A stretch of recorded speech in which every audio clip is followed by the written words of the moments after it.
Jesus o ampare nesse momento. Graças a Deus.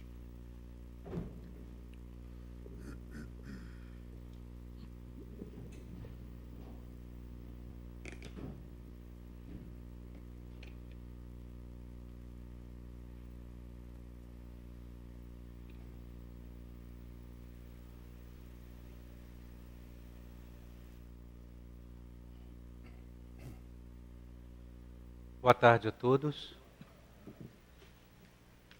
Aos nossos corações, graça e paz da parte de nosso Senhor Jesus Cristo.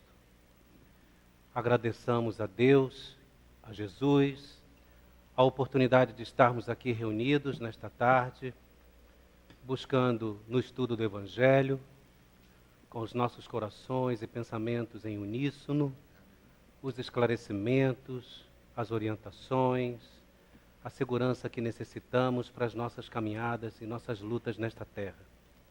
Tudo isso baseados, fundados na doutrina espírita, doutrina de luz, de esclarecimento, de fé, que nos impulsiona ao raciocínio, ao questionamento, para que tenhamos a nossa fé mais firme e com isso possamos nós nos envolver, percebendo-nos em nossas dificuldades e fraquezas, e envolver aqueles que de nós se aproximam, gravitam em torno de nós, buscando muitas vezes segurança e muitas vezes até as nossas fraquezas, influenciando-nos, prejudicando-nos, buscando em nós a oportunidade de nos perceber para perceber as vidas que vivem no outro mundo. Que Jesus nos abençoe, nos ilumine e nos proteja a todos aqueles que estamos aqui nesta tarde, graças a Deus. Bem, como o nosso irmão Laelson nos colocou, o tema é o capítulo 8, Bem-aventurados os que têm o coração puro, itens 1 a 4. Deixai vir a mim as criancinhas, é a frase de Jesus, que está no Evangelho de Marcos, capítulo 10, versículos 13 a 16. E o bojo do estudo, ou seja, o fulcro do estudo, na realidade é a pureza e a simplicidade, que estão atreladas ao exercício da humildade. E, replicando então o que Jesus disse, né? Então se aproximavam deles algumas pessoas, levando as crianças para que fossem tocadas pelo Cristo. E os discípulos, vendo aquele tumulto, e as pessoas que conduziam as crianças empurrando, tumultuando, começaram a repelir essas pessoas de forma rude. Jesus, então, não gostou do que foi feito e disse: deixai vir a mim as criancinhas, porque o reino de Deus é para aqueles que se lhes assemelham. Em verdade vos digo que se não receberem o reino de Deus como uma dessas criancinhas, nele não entrarão.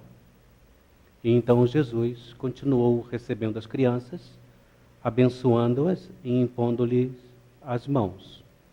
Então nós percebemos aqui que Jesus utiliza a imagem da criança, a todo tempo Jesus utilizava-se de imagens e de experiências de vivência dele para com os outros, com aqueles que estavam à sua volta, para trazer a boa nova, trazer os ensinamentos de justiça, amor, caridade.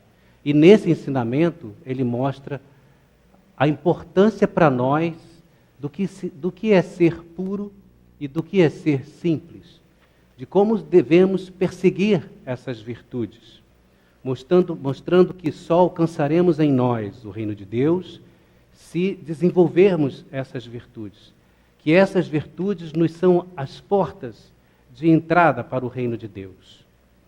E aí, nós percebemos que conosco não é sempre assim, que é muito difícil sermos puros e simples, que geralmente nas nossas vidas nós complicamos tudo, dificultamos tudo e vemos as coisas com malícia, porque é na malícia que nós buscamos as forças para podermos nos defender das dificuldades desse mundo, que é um mundo de provas e dores, que é um mundo de expiação e provas, que é um mundo de lutas, que é o vale do homem, que que é o vale das dores e dos sofrimentos. Todos nós sabemos disso. E onde nós buscamos a segurança para nos defendermos desse mundo? Na malícia.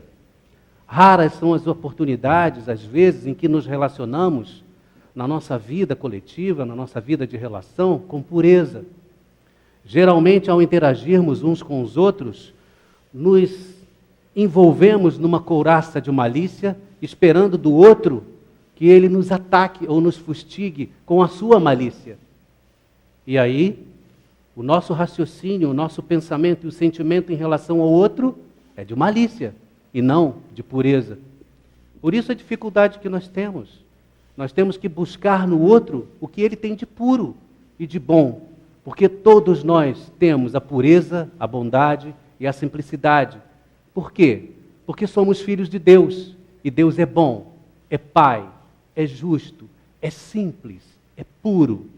E se Ele que é o Pai é simples e puro, nós que somos filhos temos dele pureza e simplicidade. Tenhamos certeza disso, meus irmãos. Tenhamos convicção disso.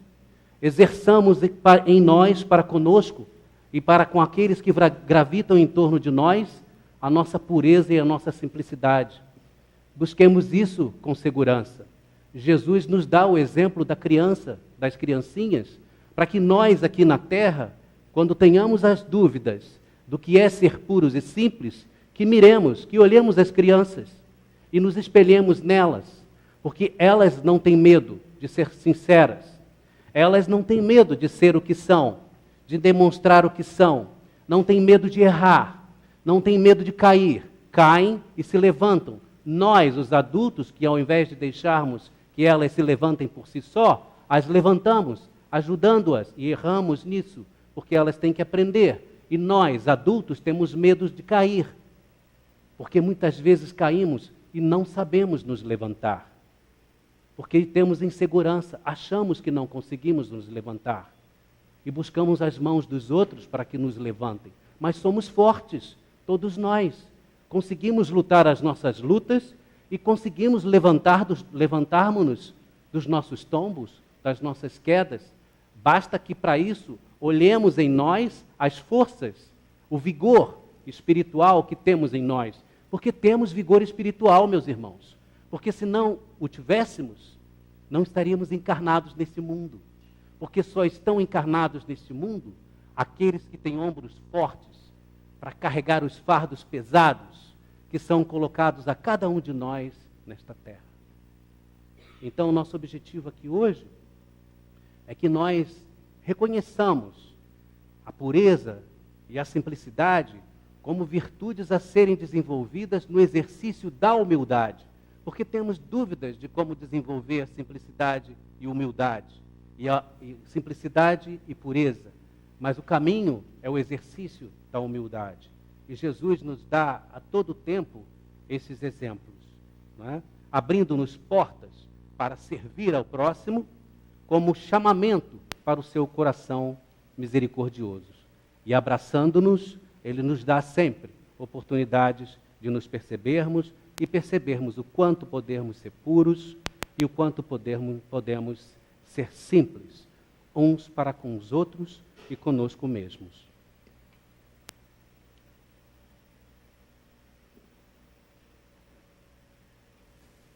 E aí, buscando nos evangelhos alguns exemplos de algumas lições de humildade, porque nós vamos partir as nossas reflexões conversando um pouco sobre humildade primeiro, né?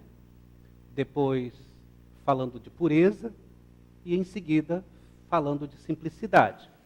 Oremos para que o tempo nos seja a bênção, né, que nós queremos para conseguir abordar todos os tópicos e trazer o estudo aos corações que estão aqui, né? Então, no Evangelho de Lucas, no capítulo 18, versículos 9 a 14, tem uma parábola que Jesus traz para os discípulos em relação àqueles que se julgavam justos e se vangloriavam se achando superiores aos outros.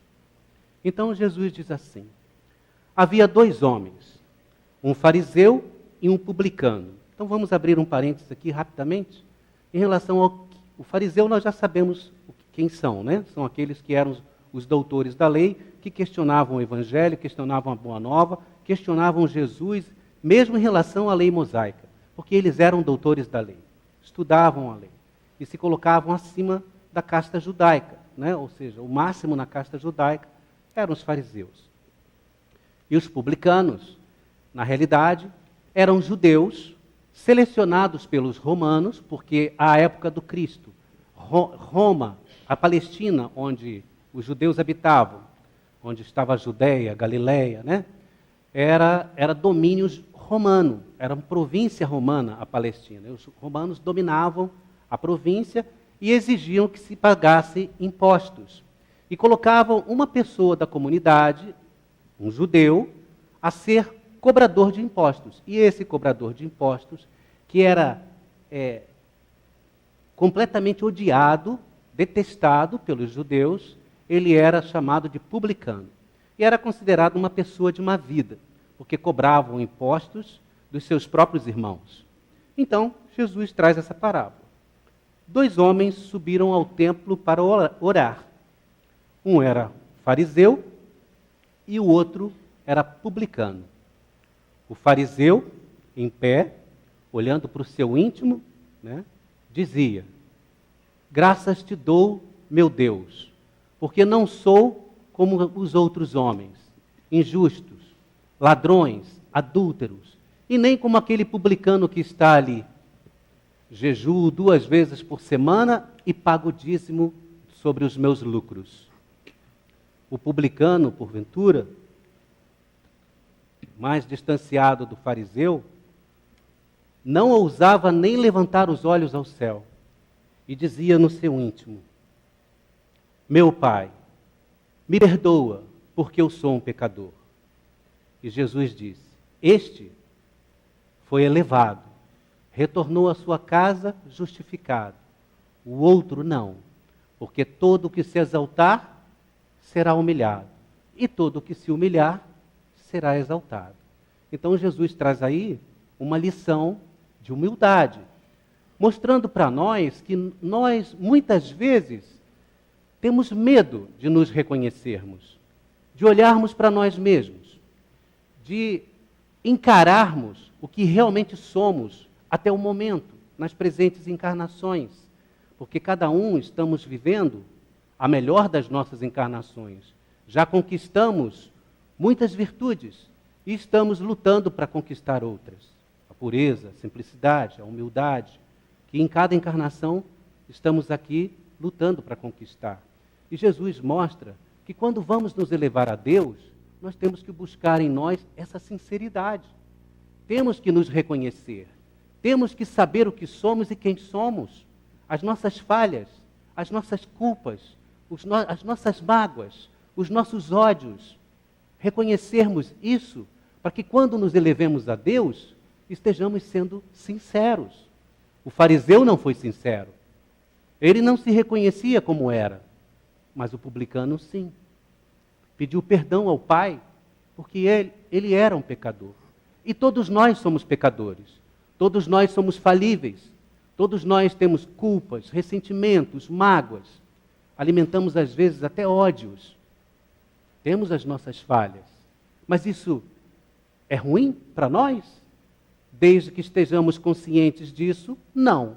Porque estamos assim nas lutas conosco mesmos, no bom combate. E aí, estamos nos justificando.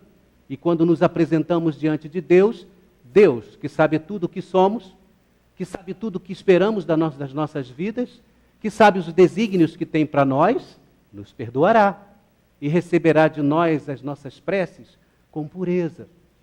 Que a nossa prece é sincera, é alegre, é feliz, passível de ser encarada por nós mesmos. Então, essa era a diferença de um para o outro.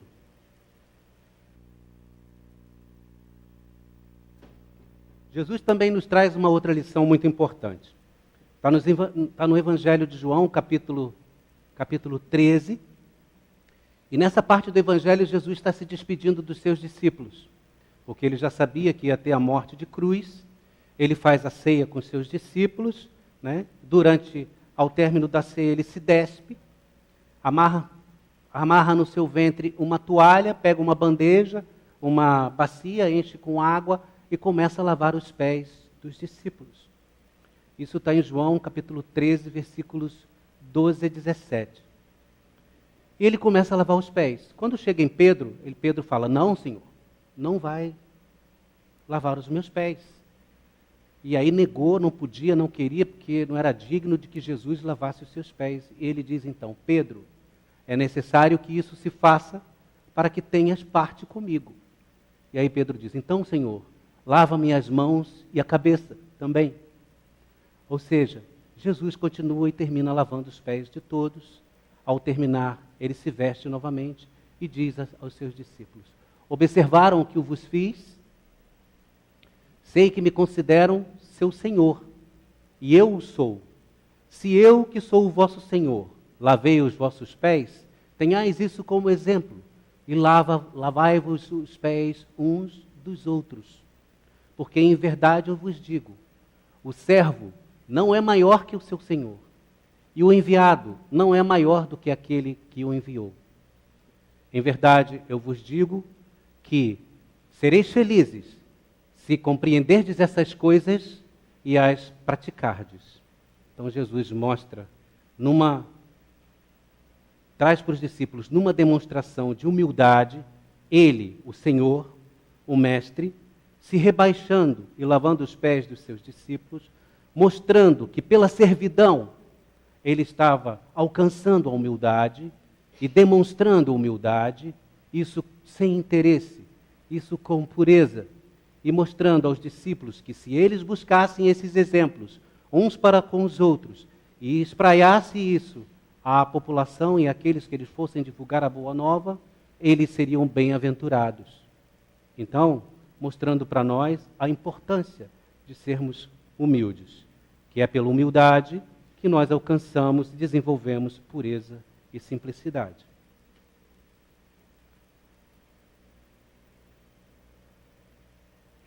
E falando então de humildade, não é? Tem uma frase de Paulo, está na carta aos Filipenses, no capítulo 2, versículo 3. Paulo diz assim, nada façais com o espírito de vaidade ou de ambição, mas humildemente considerem os outros superiores a vós mesmos. Então olha só o que ele nos diz. Que temos que combater o tempo todo os impulsos, o nosso espírito de vaidade ou de ambição. E que aqueles com os quais nós nos relacionamos, devemos considerá-los acima de nós, superiores a nós. Mas quantos de nós fazemos isso? Raros de nós fazemos isso.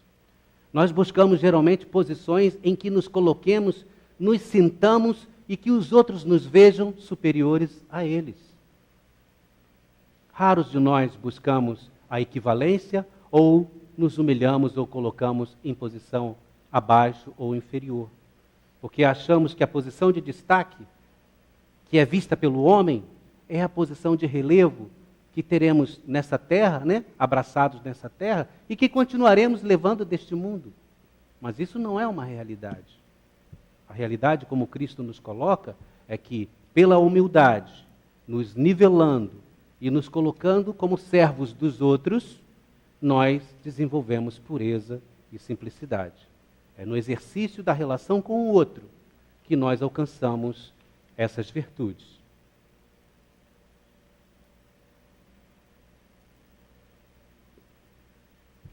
E quando vamos buscar o desenvolvimento, o exercício da humildade, três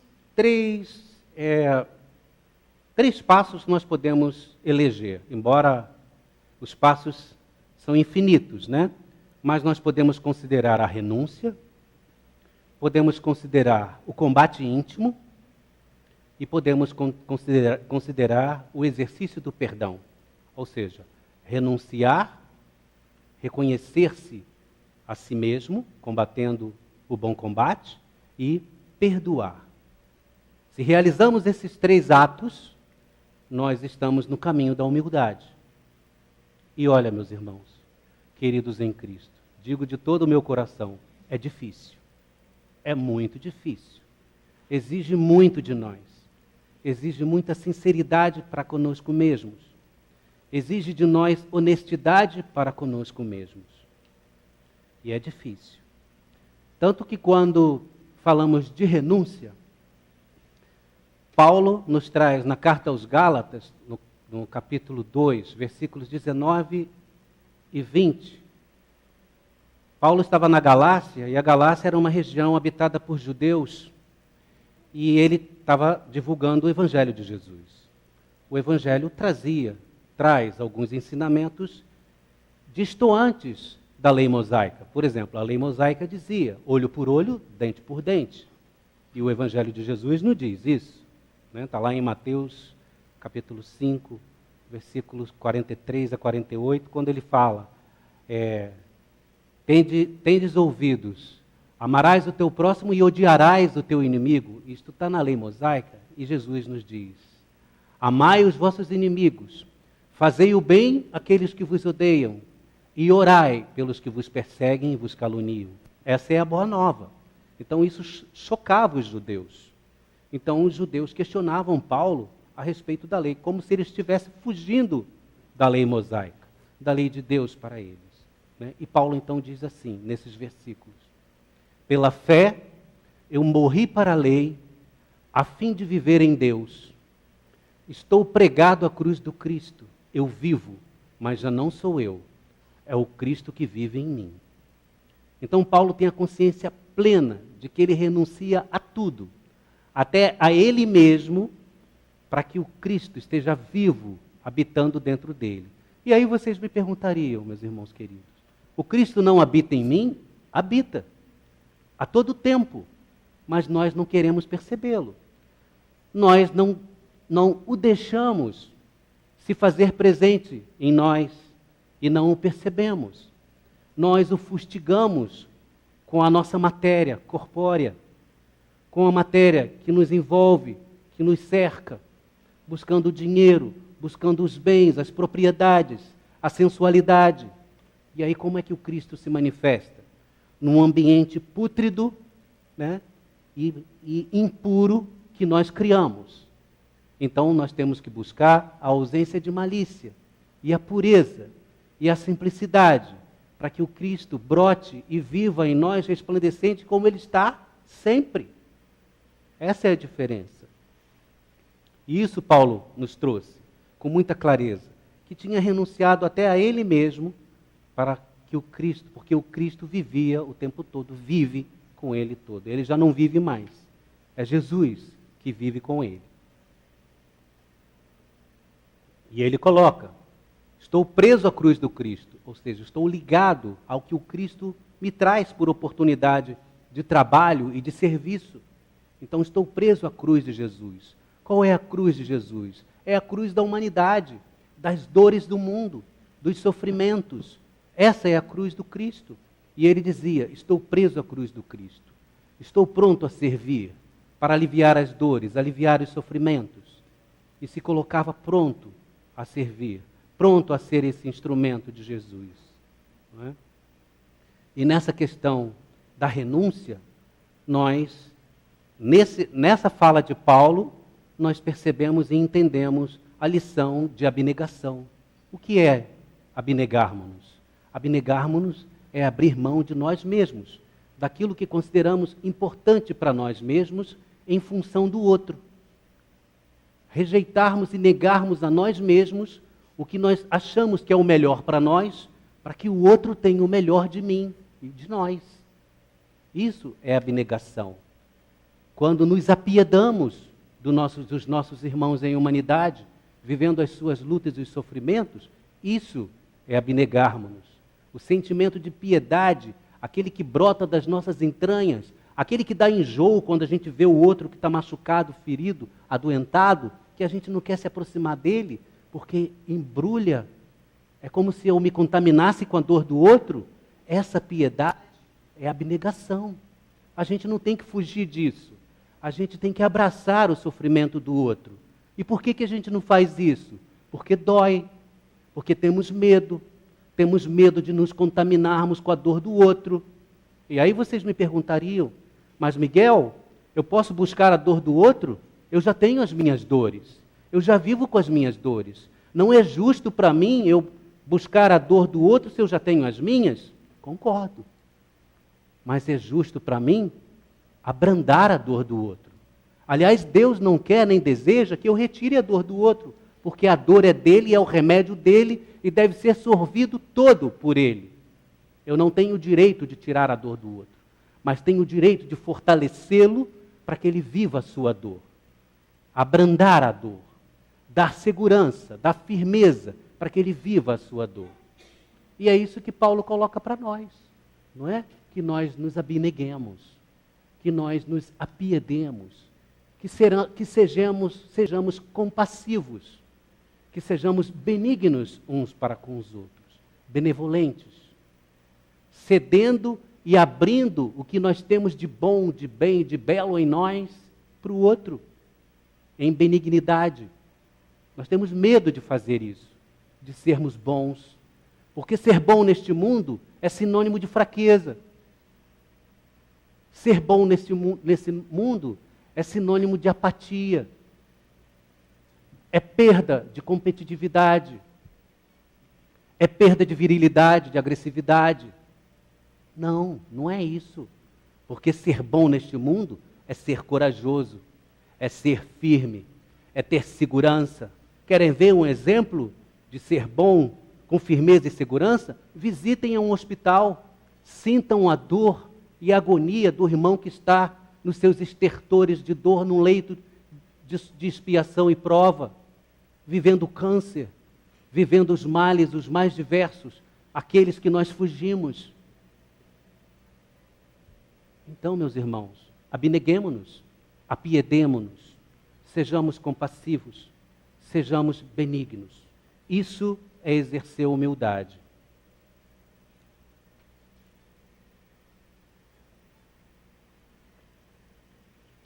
Outro aspecto seria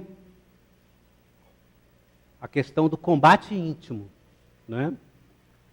Nessa busca do exercício e do entendimento da humildade. Paulo, na segunda carta a Timóteo era um discípulo muito amado de Paulo. Na época que ele escreve essa carta, a segunda carta, ele está preso em Roma. Já tinha tido a sentença da sua decapitação, ele ia ser decapitado. Sabia que a sua morte estava próxima, já estava velhinho.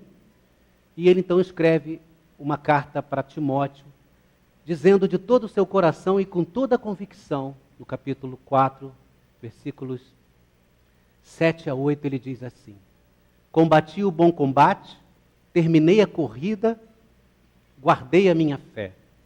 Agora só me resta a coroa dos justos, que o justo juiz me dará naquele dia.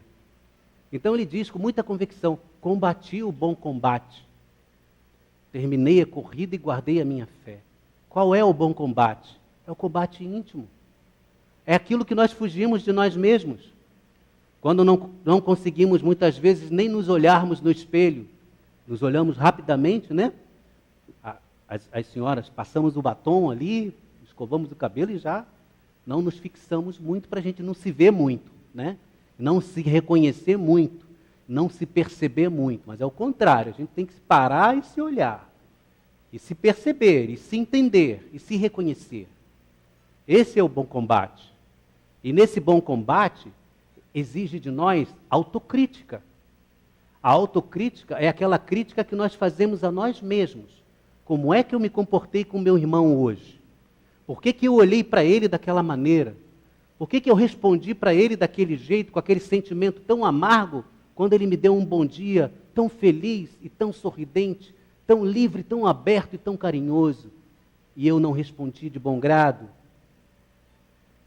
Isso é combater o bom combate, é se perguntar por que nós estamos nos equivocando e errando algumas vezes em identificarmos o que temos de mazelas e combatermos isso. Isso é autocrítica. Santo Agostinho, na pergunta de Kardec, 919 do Livro dos Espíritos, ele nos dá uma receita de nós buscarmos no nosso dia a dia esse exercício do bom combate, esse exercício da reflexão e da autocrítica. no final do dia, buscando onde nós erramos, fazendo isso junto com os nossos guias espirituais, buscando o entendimento de onde nós nos equivocamos, onde nós agimos de mau grado com as pessoas, onde nós fomos rudes, onde nós fomos impulsivos, intolerantes, intransigentes, e a gente faz essa reflexão e se compromete conosco mesmos de no dia seguinte corrigir. Está lá na questão 919.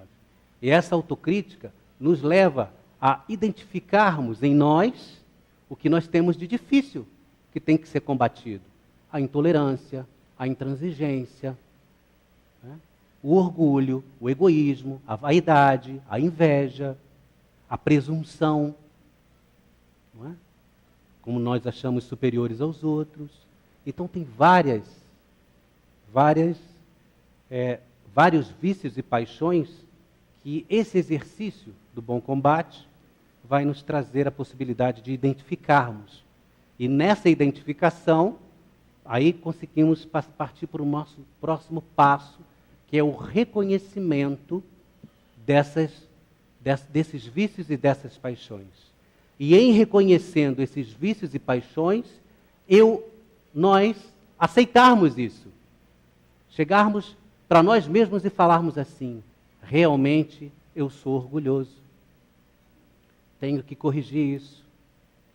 Eu sou intransigente. Tenho que respeitar as pessoas, tenho que aprender a ouvir.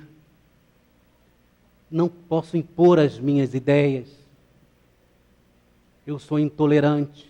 Tenho que aprender a conviver com os defeitos e dificuldades dos outros, porque eu não sou perfeito. Eu tenho os meus defeitos e as minhas dificuldades. Mas não achemos nós que defeito e dificuldade é uma coisa ruim, não. Porque se nós não tivermos defeitos e dificuldades, não atentarmos para eles, não os respeitarmos e não os combatermos, nós não alcançaremos as virtudes. Não entenderemos e nem saberemos o que são essas virtudes. Como é que eu poderia entender o que é humildade se eu, que sou orgulhoso, não reconheço em mim o orgulho? Então, se eu não reconhecer em mim o orgulho, nunca eu vou saber o que é humildade. Então, convivendo com o orgulho, combatendo-o, eu estou dando os meus passos, trilhando os caminhos, mesmo que tênues e pequeninos, da humildade. Nas encarnações seguintes, mais e assim por diante. Então, cabe a cada um de nós, nessa identificação das mazelas, dos erros, dos defeitos, das necessidades, reconhecer isso e, em reconhecendo, aceitar isso. E, em aceitando, combater isso, fustigar isso, ofuscar isso em nós. E aí, nós vamos dar asas e aberturas para que a humildade desabroche. Ela se faça mais presente. Ela ofusque de mim a minha intolerância. Ofusque de mim os meus ímpetos de orgulho, os rompantes que eu tenho de agressividade, ou de superioridade, ou de presunção. Então, isso é combater o bom combate.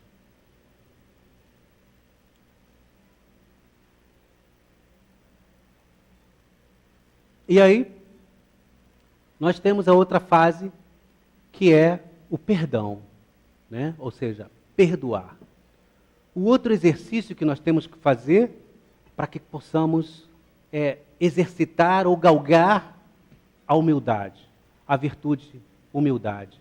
Mas aí, vocês, queridos, devem estar se perguntando e querendo perguntar para mim: mas Miguel, eu não tenho nem um pouquinho de humildade? Temos, mas nós aplacamos a humildade, nós ofuscamos a humildade. Quer ver um exemplo? Bem simples, com relação ao exercício do perdão. Como exercer o perdão, ou seja, como perdoar se eu não sou humilde? Se eu não consigo ser humilde, como que eu vou perdoar? Porque para perdoar, eu tenho que esquecer e apagar de mim, do meu íntimo, retirar de mim os fluidos que eu mesmo gerei, malfazejos, com a agressão que eu sofri do outro. Não consigo apagar de mim o pensamento de quando eu fui agredido, de quando eu fui insultado, de quando eu sofri a injúria ou os prejuízos, se eu não consigo esquecer isso, eu não estou sendo humilde. Se eu não exercito a humildade, eu não consigo apagar de mim os impactos que eu sofri da agressão do outro.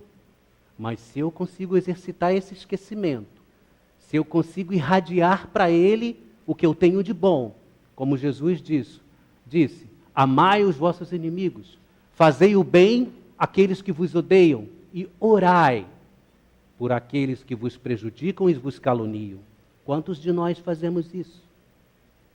Quantos de nós, se formos analisar o nosso retrospecto de vida até agora, exercitamos isso? Orar por aqueles que nos prejudicaram, nos caluniaram, nos trouxeram prejuízos, nos agrediram.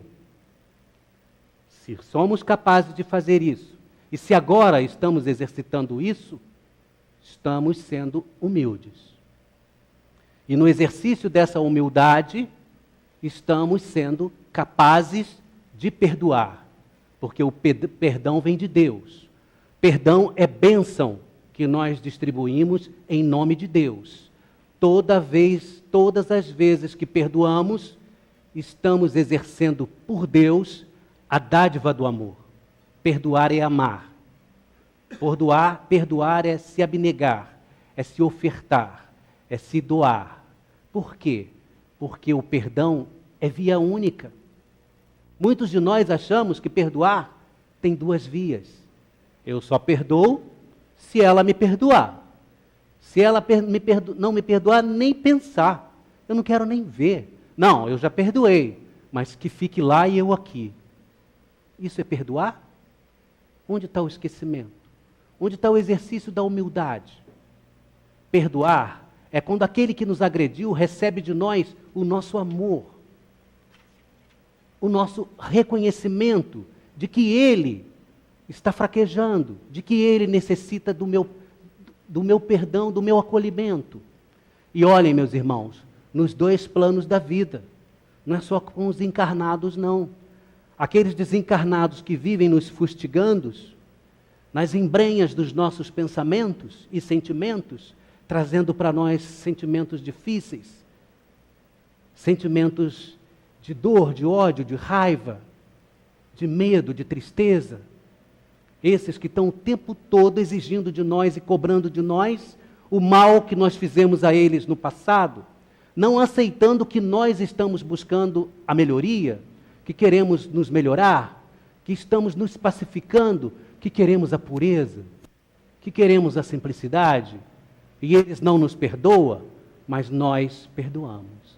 Sentimos a presença do irmão em humanidade, do outro lado da vida, com essas intenções, se volte para ele, voltemos-nos para eles, com o coração e o pensamento, meu irmão, também sou um pecador, também tenho as minhas dores, os meus sofrimentos, minhas lutas, mas eu te perdoo. Me perdoa, porque Deus que nos vê e sabe como nos relacionamos em outras vidas, está nos perdoando. Vivamos em paz, meus irmãos. Siga a sua vida em paz, mas não. A gente quer se livrar dele, a gente quer exorcizar, né? A gente quer expurgar o mal que se aproxima de nós, não é? Então, fazemos diferente. E essa é uma dificuldade que nós temos. Acho que não está saindo som não, né? Está saindo aí. Então, meus irmãos, o perdão, ele não tem via dupla, é via única. Nós enviamos o nosso perdão e o bem sempre retorna. É da lei de Deus, de causa e efeito. Se fazemos o bem,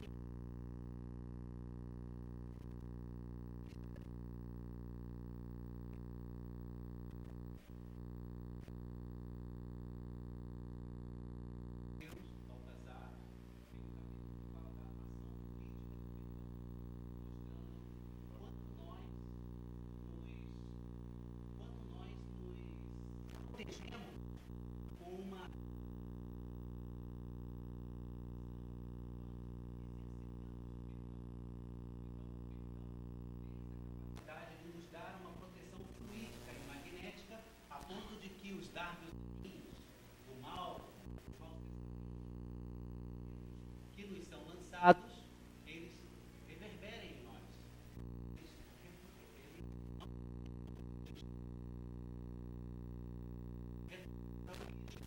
Então, perdoar é bom, mas é difícil. Exige de nós exercício. Exige de nós exercício de humildade. E perdoando, agora sim, agora tá. E perdoando, nós estamos nos pacificando. Pacificamos-nos no exercício do perdão. Então, perdoando, desenvolvemos capacidade de estarmos pacificados, porque não alimentamos em nós o mal, a mágoa, o ódio, o rancor, não é? Os ressentimentos. Se não alimentamos isso, estamos de bem conosco e estamos pacificados, pacificando. Então, exercitar o perdão é um bem.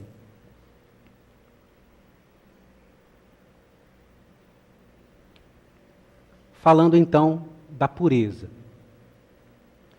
Tem uma frase no Evangelho, no capítulo 5 de Mateus, versículo 8, em que Jesus diz, no Sermão do Monte: Bem-aventurados os que têm o coração puro, porque verão a Deus. Então, Jesus mostra para a gente que o caminho para estarmos em Deus e vermos Deus, vivermos com Deus, é a pureza do coração. E isso exige de nós muito trabalho, muito devotamento, muita dedicação, muita abnegação. E é conquista. Pureza, atingir o estado de pureza, ou seja, a angelitude, é conquista. Não se conquista num momento único. Jesus estava falando àqueles no Sermão do Monte, mas estava dizendo para eles que aquilo ali era um trabalho contínuo, gradativo, que se tivéssemos o coração puro, estaríamos em Deus. Conquistaríamos as benesses, a graça de estarmos com Deus, não é? Por isso que Jesus disse a Nicodemos: ninguém poderá entrar no reino de Deus, está lá em João, capítulo 3, versículo 5. Ninguém poderá entrar no reino de Deus se não nascer de novo. Porque Nicodemos fala assim: Mestre, sei que vens da parte de Deus, porque para fazer os milagres que fazes, só estando com Deus. Nicodemos reconhece em Jesus a angelitude, reconhece em Jesus a pureza, porque Jesus está em Deus. E estando em Deus, é um anjo de pureza. E o que Jesus responde? Ninguém entrará no reino de Deus se não nascer de novo. Ele não diz, não, eu sou puro porque eu consegui, eu sou puro porque estou puro. Ou então ele simplesmente assume o estado de pureza. Ele mostra para Nicodemos que ele alcançou esse estado de pureza porque ele reencarnou reiteradamente, várias vezes, em outros mundos. Não nesse, porque esse nem existia. Não é? Esse mundo existiu pelo Cristo, com Cristo e por Cristo. Cristo trouxe esse mundo. Cristo nos trouxe. Então ele disse, né, que ele estava puro, na condição de puro, porque reencarnou muitas vezes. Então a condição de pureza nós vamos alcançar por conquista. Conquista própria, esforço, nas lides encarnatórias, nas lutas encarnatórias, que são encarniçadas, não é? Cada vez que voltamos aqui, que temos as nossas propostas, as propostas são difíceis, são propostas de lutas. Não adianta olharmos a grama do outro e acharmos que a do outro é mais verde, né? Ou que a cruz do outro é mais leve, porque não é não. Não queiram pedir a cruz do outro emprestada, porque vai achar mais pesada do que a sua. Porque Deus só dá o fardo pesado àquele que tem o ombro forte para carregar. Então a sua cruz, a de vocês, como a minha, é exatamente a que nós precisamos. Não é? E é nessas lutas encarnatórias que nós vamos adquirindo gradativamente o estado de pureza. E ele cita uma criança, ele traz a criança como um emblema de pureza, mas aí a gente pode questionar, principalmente nós espiritistas podemos questionar, mas como encarar uma criança com o estado de pureza, ou o emblema da pureza, se é um espírito milenar? E se é um espírito milenar, ele traz com eles os karmas, os vícios, as paixões de vidas anteriores. as lutas deles íntimas. Ele traz o exemplo da criança, porque o espírito, quando encarna, ele não tem a plenitude da sua estrutura corpórea, que não está desenvolvida. O espírito está lá cerceado, circunscrito, restrito à sua condição corpórea. Então, quanto menor, mais tenro, menor é seu cérebro, menor é a capacidade do cérebro, menores são suas capacidades orgânicas, físicas, da estrutura física, de equilíbrio, de movimento, de força. Então, esse espírito que está retido num corpo tenro, frágil, dócil, ele não pode manifestar o que ele é ainda. Mas quando ele chegar a 17, 18, 20 anos, ele vai estar na plenitude do que ele é. E aí nós veremos quem ele é. Por isso, chegamos aqui neste mundo pequeninos, dóceis, bonitinhos, rechonchudos, né? Para sermos amados pelas mães, que muitas vezes foram nossas inimigas em outras encarnações, aí nos apalpam, nos acolhem, trocam as nossas fraldas, talquinho, todo aquele amor que nós recebemos, né? Somos dóceis, estamos dóceis para receber os ensinamentos e sermos dobrados em nossos vícios e nossas paixões. Por isso, a infância humana, ela é longa. São 15 anos, mais ou menos, em torno de 15 anos, às vezes 18 anos de infância, né? De amadurecimento do espírito, em que os pais, com as suas responsabilidades de educação, têm o dever de podar os vícios e as paixões, de arrancar o joio dessa árvore tenra que está brotando. Por isso, no livro Provérbios,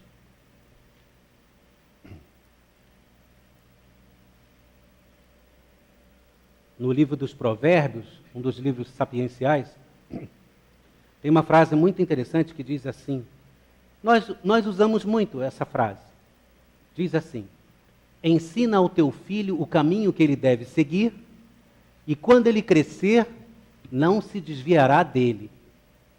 Então, olha a importância desse ensinamento e a responsabilidade para nós quando acolhemos esses espíritos que chegam nesses corpinhos tenros e dóceis, prontos para serem domados, né? Realmente a palavra é essa, domados, porque ali habitam espíritos muitas vezes rebeldes, difíceis, que caíram naquele lar, naquela ambiência, para serem trabalhados. Então, quando Jesus traz na criança o exemplo de pureza, é buscando esse interregno, esse espaço pequenino de tempo em que a criança está ainda tenra nas suas concepções, ideias, pensamentos e sentimentos de espírito que é, porque o corpo não lhe favorece a sua manifestação plena. Então Jesus diz, sejam dóceis, puros, simples, como a criança, porque o reino de Deus é para aqueles que se lhes assemelham. Não para aqueles que sejam como ela é, mas sim para aqueles que se lhes assemelham, porque nem toda criança é pura, nem toda criança é simples e nem toda criança é dócil, né? Principalmente porque nós, muitas vezes, desviamos tudo, né? Botamos roupa, compramos roupa da moda, o tênis da moda, e trazemos noções de vaidade, trazemos algumas noções para a criança de adulto, e a criança, às vezes, ainda na tenridade, se acha adulto. Se comporta como adulto, fala, às vezes, até como adulto, não é? E nós prejudicamos.